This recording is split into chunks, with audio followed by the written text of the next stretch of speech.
Howdy, this is Dr. Lyle.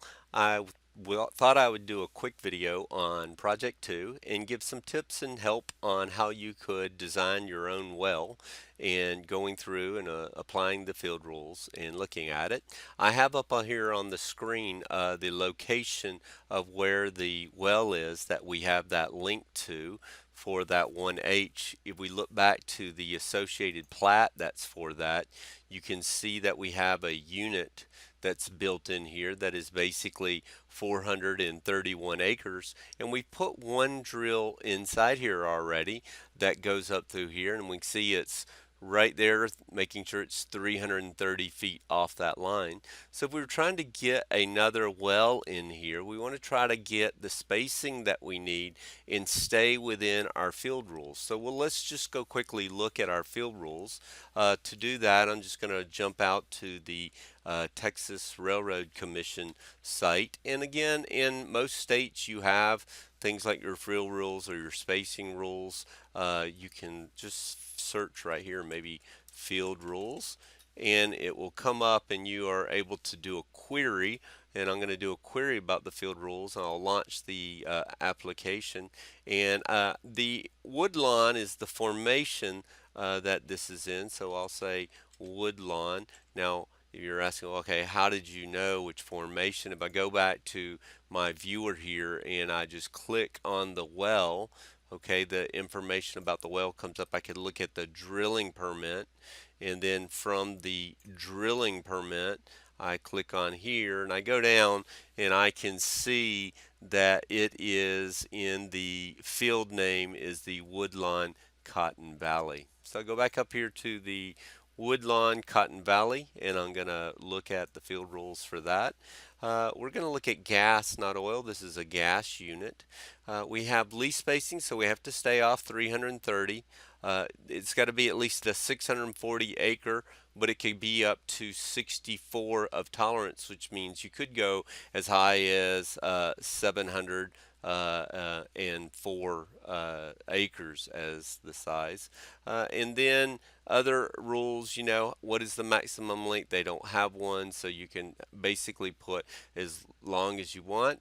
Key things, though, you want to make sure of is that the first and last take point need to be at least 200 feet from the lease line, and then a perpendicular spacing of 330.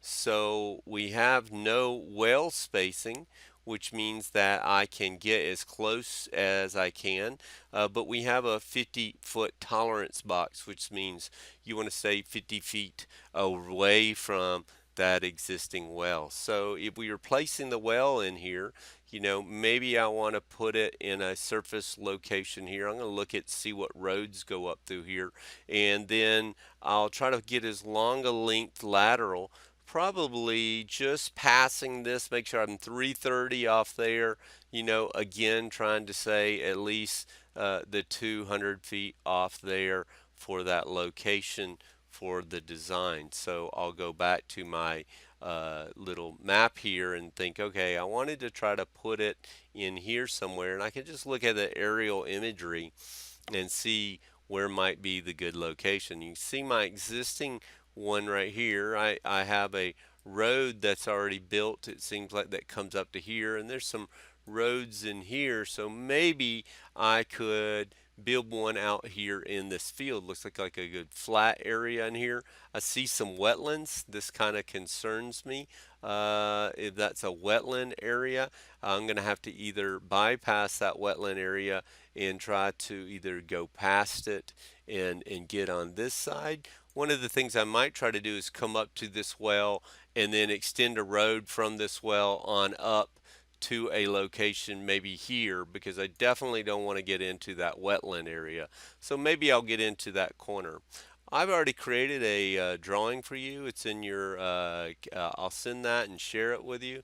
Let me turn that on.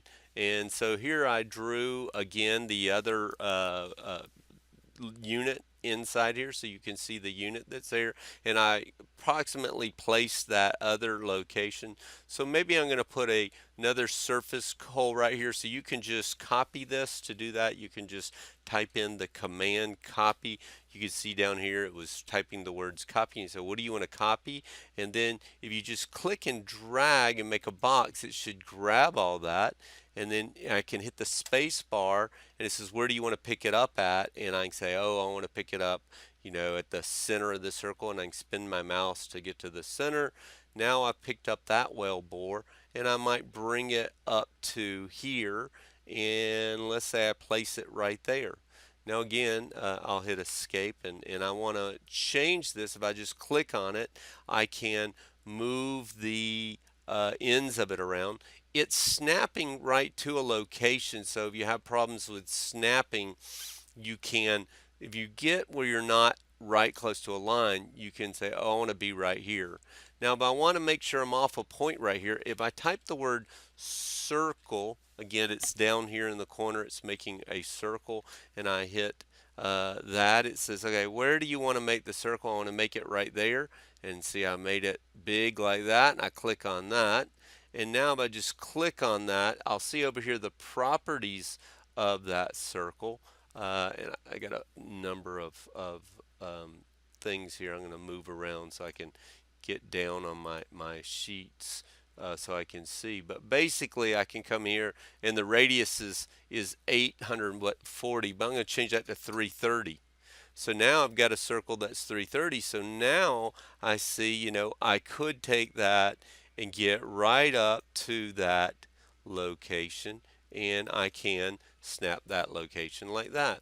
Now above this, I'm zooming out by spinning my wheel. I'm going to go up here.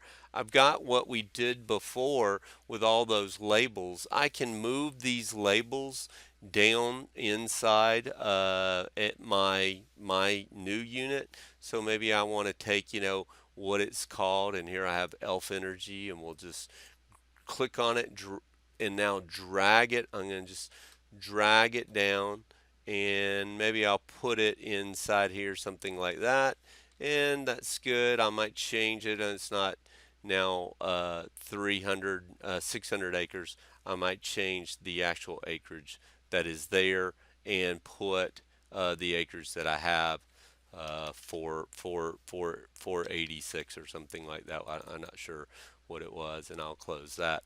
And so I'll label it all out, and then when I'm finished, I'm going to go over here to the layout view, and you can see I have a layout view.